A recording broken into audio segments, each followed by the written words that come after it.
My name is Isabella, and I'm 27 years old. I work in a creative role at a software company in Florida. On the outside, it might look like I have an easy life, but things at home are quite messy. A year ago, my dad's company went bankrupt without warning. Since then, I had to move back to my hometown to live with my parents and my sister, Mary. Our family depends on my income to keep going. One evening, my mom started a conversation while we were sitting around. Isabella, Mary says she wants pork steaks for dinner tomorrow. I sighed quietly and replied, "Oh, and we're running out of money for groceries. We can't even afford pork. Can you help out a bit more with the food budget?" I frowned and said, "We're already out of food money, and it's not even the middle of the month yet." That's when Mary chimed in, "Big sis, you're not giving enough money for food." I was shocked. "What do you mean? I'm already giving $10,000. That should be more than enough." Mary snorted. "Big sis, prices are higher now. $10,000 isn't enough for a family of four anymore."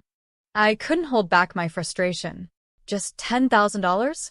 If you have a problem with it, why don't you get a job and help pay for the food yourself?" Mom jumped in, taking Mary's side. "It's hard to find a job. I feel bad for Mary." I couldn't help but feel bitter. Mary uses her so-called job search as an excuse, but the truth is, she's just sitting around doing nothing.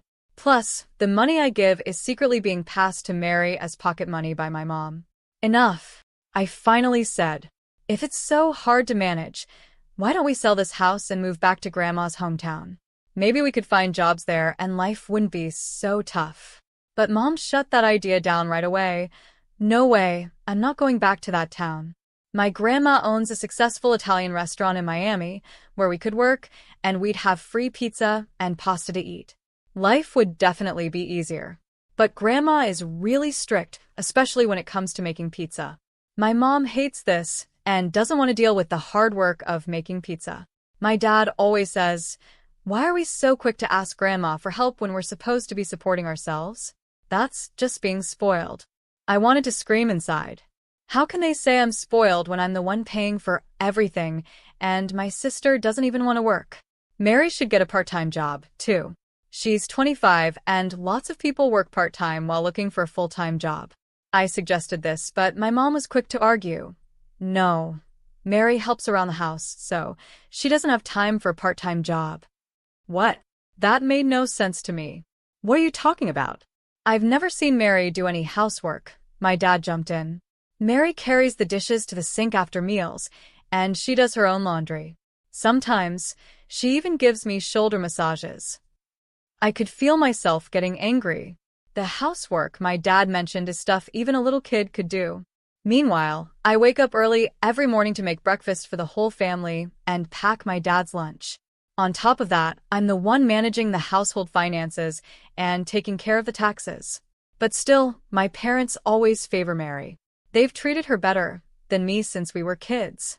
People say I'm pretty too, but Mary has always been considered more graceful and charming. That's why our parents have always treated her specially. You'd think I'd just leave this situation, but it's complicated and I can't move out easily. So I live with this stress every day.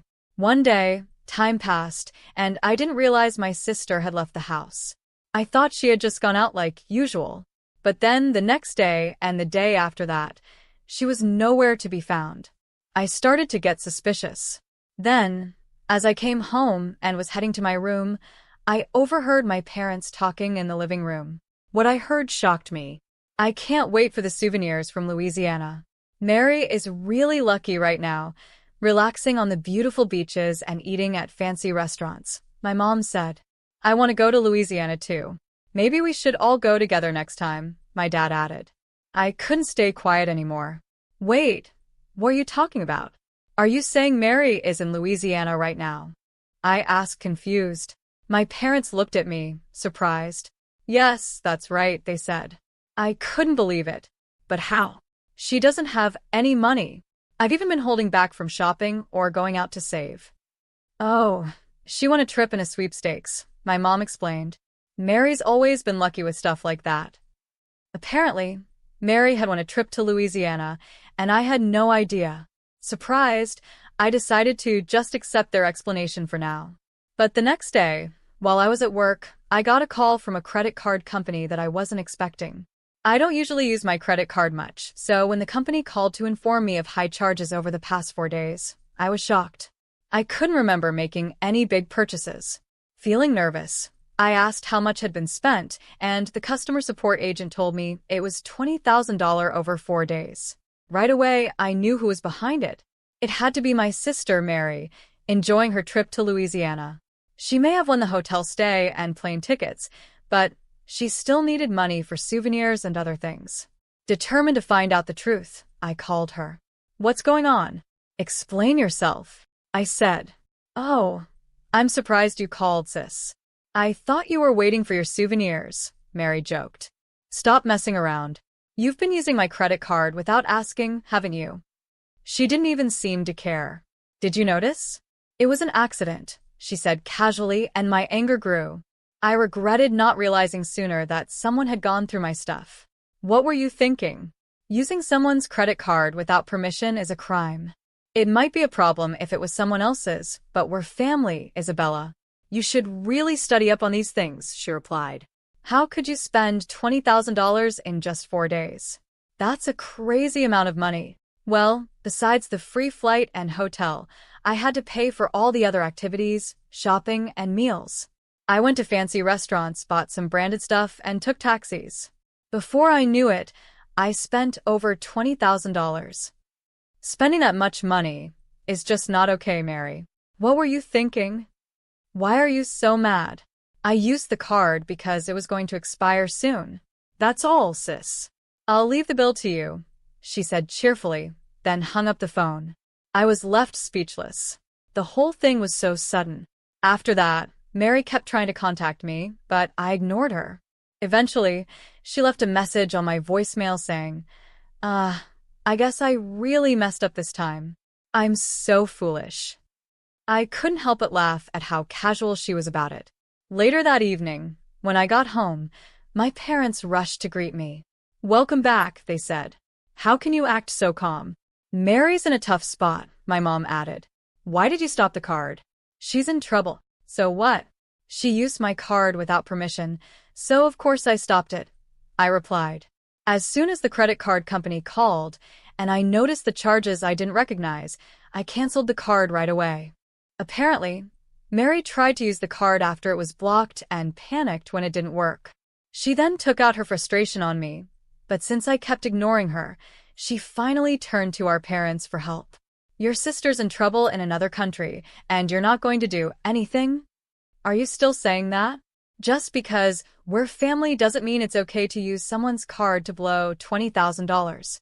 I don't think you should be so heartless, my mom said. How can you be so cold? It's because of your attitude that you never get to go on trips. Mary planned to buy us souvenirs with the card, so what's the big deal? I couldn't believe what I was hearing. You two are unbelievable. How can you think that way? Are you sleep-talking during the day? You should be thinking clearly. She's out there enjoying herself and thinking of us, and you still want me to be thoughtful. Thoughtful? Can you still say that after hearing this? I pulled out my phone and played the voicemail my sister had left me. Mary's voice came through loud and clear. Make the card usable, you miser. Our parents' cards are maxed out and I can't use them. You're being so cheap, not even giving me pocket money for this trip. How useless can they be? After hearing Mary's angry message, my parents went silent. Their anger quickly faded, and they rushed to their room to check their credit cards. A few minutes later, I heard them screaming in panic. When I went to check on them, their faces were red with anger. I can't believe Mary used my card without asking after everything we've done for her, my dad said, furious. She even took the bank book and our cards. I feel so betrayed. Oh, I responded coldly. Wasn't it supposed to be a kind act from Mary to buy you souvenirs? You said she was thinking of us and trying to have fun for our sake, right? Yeah, that's what we thought, but our money is still safe, right? My mom muttered, unsure. When I saw how quickly their attitudes changed once they realized their money was still safe, I couldn't hide my disappointment. Well then, why don't you just raise the card limit and pay off the balance so she can use it again? Let the kind Mary who is trying to buy you souvenirs have it. That's not possible, my mom said. We don't have any savings left. What are we going to do? Mary stuck out there with no money for food or anything.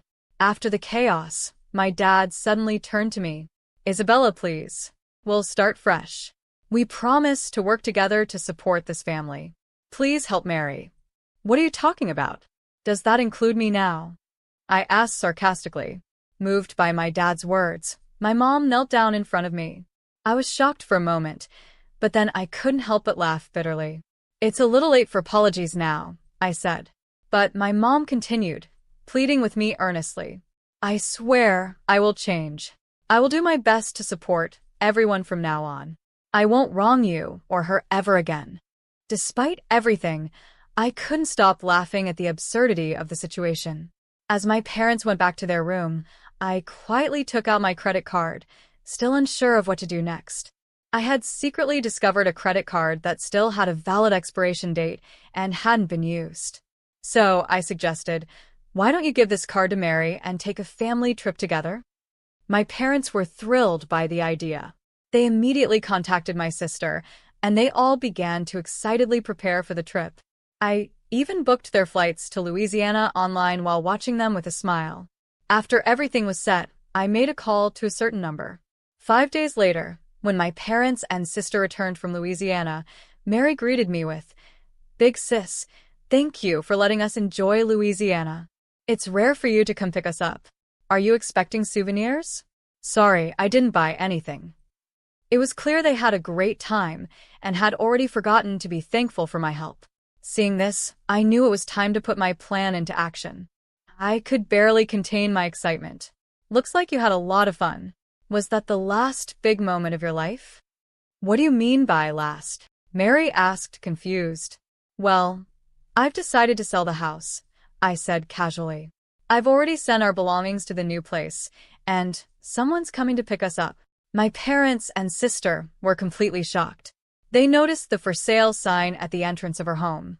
What? What is this? Did you really sell the house? What's going on? They demanded. Facing their astonished faces, I explained further. Actually, a real estate agent I know from university was interested in this land for a while and had been asking to buy the house and land together. I always said no because I thought keeping the house made sense. But I recently changed my mind. I realized that selling this house and living on my own again would give me financial and mental freedom. My parents protested. You can't sell the house on your own. It's illegal. This house belongs to Dad, not you. Staying calm, I replied, "Oh, you seem pretty upset about it. But what if I told you the house and land are actually in my name?" "What?" they exclaimed in disbelief. "Dad, do you remember when you couldn't pay the taxes and came to me for help? I agreed to pay on the condition that we change the house's ownership to my name. You signed the papers back then, remember?" Dad's face fell as the memory came rushing back. "Ah, that's right." I continued explaining. "I didn't leave this house because it was already in my name. I was waiting for the right time to get you all out so I could sell it. It was tough to find an opportunity since you were always home. But when I sent you to Louisiana, I finally had my chance. With everyone out of the house, I could go ahead and sell it." Everyone was in shock. "What?" they gasped. As I mentioned earlier, I continued calmly, "Your luggage has already been sent to the new place, so don't worry. The pickup will arrive soon." "Pickup? What do you mean?" my mom asked, still confused. "Grandma is waiting for everyone. She's excited to see you," I said with a smile. "Wait, Grandma? You mean Mom?" my dad asked, his voice shaky. "Yep, I talked to her, and she agreed to take everyone in. She's eager to knock some sense into you. She even told me to send your luggage. So, get ready for daily pizza making and cleaning at Grandma's restaurant." My parents and Mary were stunned. "We can't go to Grandma's. We don't want to." Mary cried out. "Oh, I see. Well, you can do whatever you like, but without a house or jobs, how do you plan to live? And don't forget about the credit card bill. How are you going to pay it off?" "What are you talking about?" my mom asked nervously. "The card is in your name." "You thought it was in my name? You should be more careful."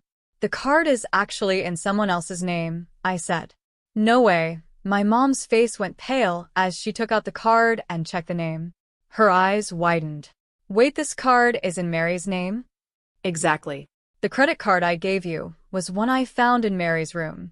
It was the first card she got when she started working, but she quit that job soon after.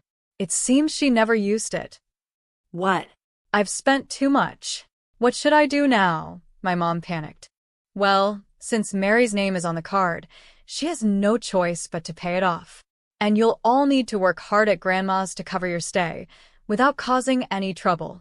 Mary resisted until the very end, but our parents, seeing no other option, stayed silent and waited for Grandma's arrival. When she came, they all headed to her house and restaurant in Miami. Under Grandma's strict supervision, and with the help of her veteran employees, they learned to work hard, even shedding tears along the way. The $230,000 that had been charged to my card was eventually paid back to me by Mary, under Grandma's watchful eye. Although I had planned to settle everything by selling the house, Grandma managed to recover the living expenses I had previously covered and even took a portion of my parents' salaries to pay me back.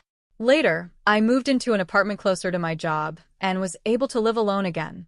My new life was going smoothly, and I started enjoying peaceful days.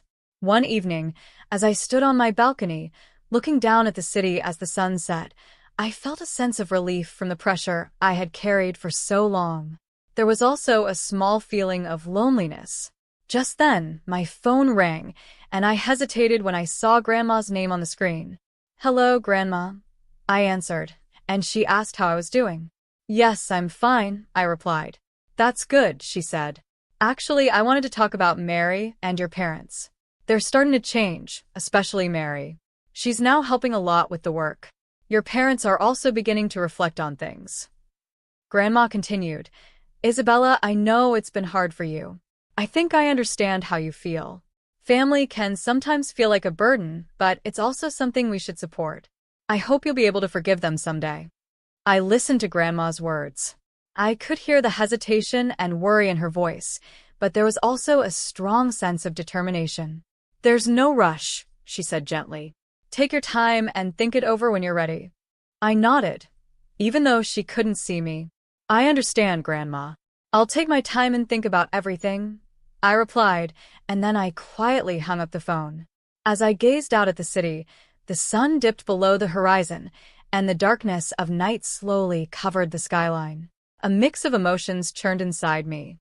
I still felt anger and sadness, but there was also a tiny spark of hope for the future. When I returned to my room, my eyes were drawn to an old family photo. In it, a young Mary and I smiled alongside our parents. Seeing those happy faces, I couldn't help but remember the joyful days we had shared in the past. I thought if only we could go back to those times. But reality quickly brought me back. As time passed, my life began to settle into a comfortable rhythm. At work, I was given the responsibility of leading a new project, and in my personal life, I started to feel more fulfilled. One evening, after wrapping up the day's work, my phone rang again. This time, it was an unknown number. I hesitated but decided to answer. "Hello, this is Isabella." "It's me, Mary," came a voice that was different from her usual confident and arrogant tone. It was softer, more unsure. Surprised, I asked, "Mary, what's going on? Did something happen?" "Sorry for calling out of the blue, actually," she started to say. "I want to meet you in person. I want to talk to you," Mary said softly. Her voice had a humility and growth that I never expected from her. "Why do you want to meet?" I asked quietly, waiting for her answer. Mary's voice, though shaky, was calm and sincere, showing how much she had changed. "Big sis, I want to apologize from the bottom of my heart. I felt that a phone call wouldn't fully express how I feel. That's why I want to see you in person, to truly and sincerely say I'm sorry." I could hear how genuine she was. Without interrupting, I listened quietly. "If it's too hard for you to meet me, that's okay. I just want to respect how you feel," Mary continued. After a moment of silence, I finally responded. "All right, let's meet next Sunday at 3 p.m. at the cafe near the station." "Really? That makes me so happy." "Thank you, big sis," Mary replied, sounding relieved. After I hung up the phone, I took a deep breath to gather my thoughts. I wasn't sure if meeting her was the right decision, but deep down, I hoped that it might lead to something positive. On the day we were supposed to meet, I arrived at the cafe earlier than planned. As I sat there, my heart was racing, and I felt a mix of nervousness and anticipation.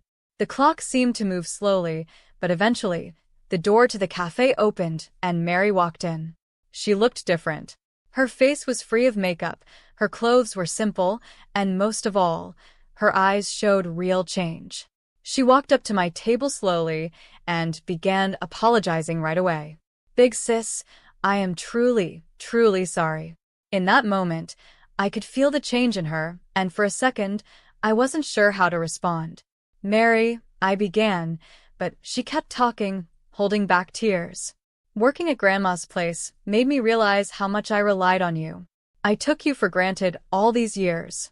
I finally understand how hard it's been for you, always putting us first and never thinking about yourself." Tears streamed down her face as she reflected on her past actions and repeatedly apologized from the heart. Mary told me how much she had leaned on me before and the lessons she had learned while working at Grandma's. She opened up about her relationships with our parents and how much she had grown. I sat quietly, listening to Mary's words.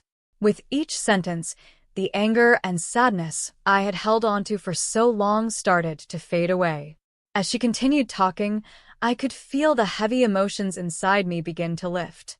"Thank you, Mary. I've taken your words to heart," I said. After that, we spent several hours talking about different things what had been happening in our lives and the challenges we were facing. This open conversation felt like an important step in rebuilding our relationship. As we were about to leave, Mary handed me an envelope full of gratitude. Inside was money she had earned by working hard at Grandma's house.